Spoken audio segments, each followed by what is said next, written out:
Welcome, psychologists. Meet Sparky, our star neuron. Today, you'll follow Sparky's journey through structure and spark. Every part of a neuron, from the cell membrane to the axon, plays a role in how your brain thinks, feels, and acts. Ready to fire up your knowledge? Behold the mighty membrane fortress. Just like a castle wall, it guards the neuron and decides who gets in. The Na plus and K plus knights represent sodium and potassium ions. They use channels to pass through the membrane, but only when allowed. This selectiveness keeps the neuron ready to fire. Inside Sparky's Royal Library, our DNA librarian stores life's recipes, genes.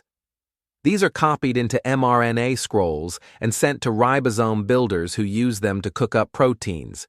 It's transcription and translation in action, turning genetic codes into working cell parts. Here's where things get funky. The histone DJ spins DNA like vinyl, deciding which genes get expressed. Stickers like methyl and acetyl tags change the music. This is epigenetics, external signals that affect which genes are turned on or off, like tuning a genetic playlist. Once proteins are made, they're packed and shipped by the Golgi post office. Couriers like kinesin and dynein skate along microtubule highways, delivering parcels to dendrites, axons, or other cells. Neurons are busy cities. Logistics matter.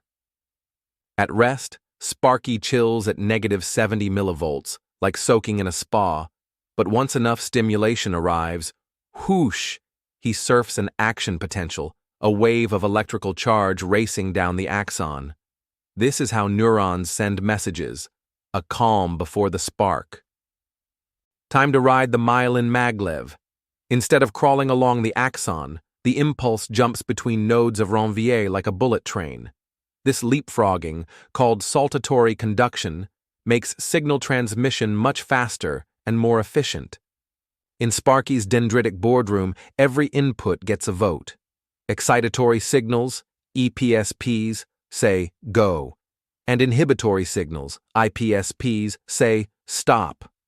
Only if the tally hits -55 millivolts, Sparky fires an action potential.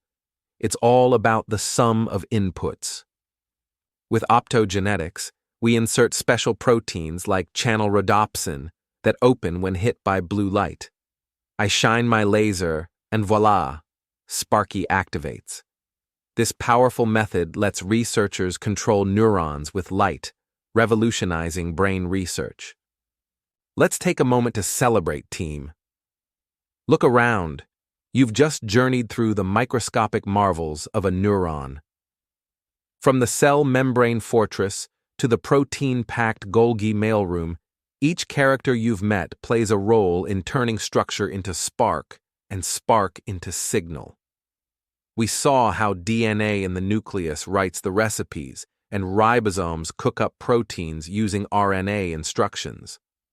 Our DJ histones showed us how gene expression can be tweaked without changing the genetic code itself.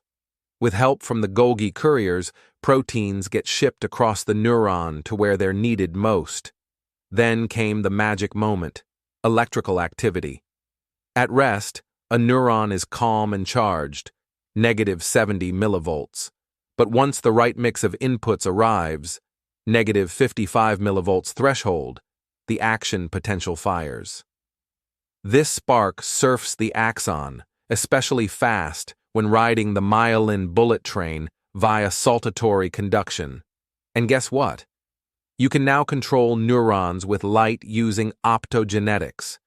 That's how far science has come, from ancient blueprints to space-age lasers. So remember, a neuron structure isn't just about shape, it's the secret behind how we think, feel, move, and remember.